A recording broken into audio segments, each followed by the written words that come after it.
नमस्कार। Next 9 news पर आपका बहुत बहुत स्वागत है। ऑल इंडिया मजलिस इत्तेहादुल मुस्लिमीन के अध्यक्ष असदुद्दीन ओवैसी ने सुप्रीम कोर्ट में एक जनहित याचिका PIL दायर कर पूरे देश में पूजा स्थल कानून लागू करने की मांग की है। ओवैसी की तरफ से इस PIL को अधिवक्ता फुजैल अहमद अयूबी ने दाखिल किया था।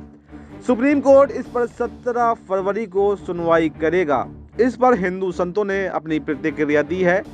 आचार्य प्रमोद कृष्णम ने ओवैसी को भारत के विभाजन की चाहत रखने वाला आधुनिक जिन्ना बताया है। आचार्य प्रमोद कृष्णम ने इतिहास गवाह है कि भारत में कई बार मंदिरों को तोड़ा गया है। बाबर, चंगेज खान, तैमूरलंग और औरंगजेब जैसे शासकों ने मंदिरों को तोड़ा है। ये हमले केवल मस्जिद बनाने के लिए नहीं बल्कि धार्मिक और सांस्कृतिक दृष्टिकोण से भी किए गए थे। विशेष रूप से अयोध्या, मथुरा और संभल जैसे स्थानों पर मंदिरों को तोड़ा गया क्योंकि इन जगहों से संबंधित धार्मिक मान्यताएं थीं।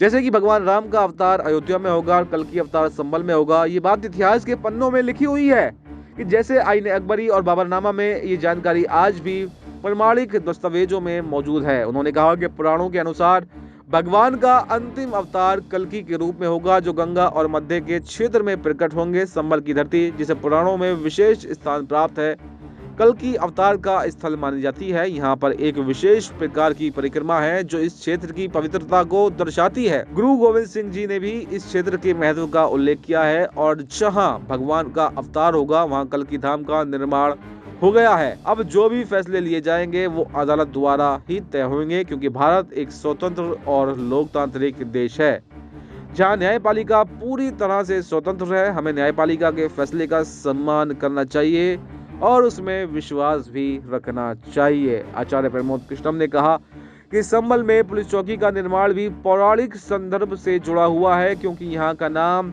सत्यव्रत नगर रखा गया है। इस संभल में जहां भगवान कल्कि अवतार लेंगे उसे सतयुग में सत्यव्रत के नाम से जाना जाएगा, ये पुराण में लिखा है।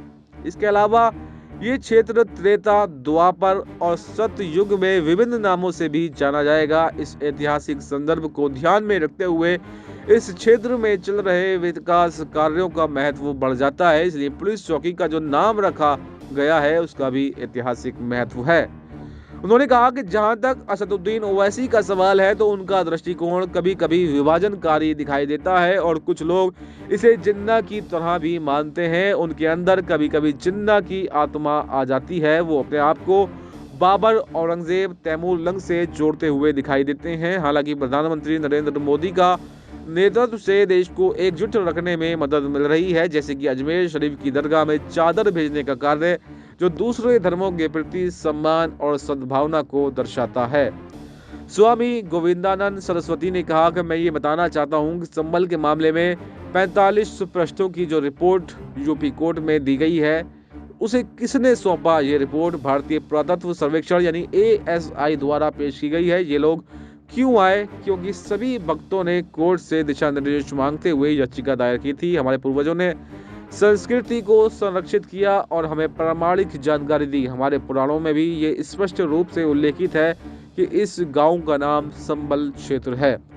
संभल गांव में भगवान विष्णु का दशम अवतार कल्कि का अवतार होगा, ये हम जानते हैं और श्रीमद् भगवतम में भी ये उल्लेखित है कि हम भगवान श्री राम, कृष्ण और कल्कि की पूजा करते हैं। फिर शोध करने पर हमने जाना कि वर्षों पहले मुसलमानों ने भारत में आकर इस स्थान की पहचान की और यहाँ के मंदिरों को नष्ट कर दिया।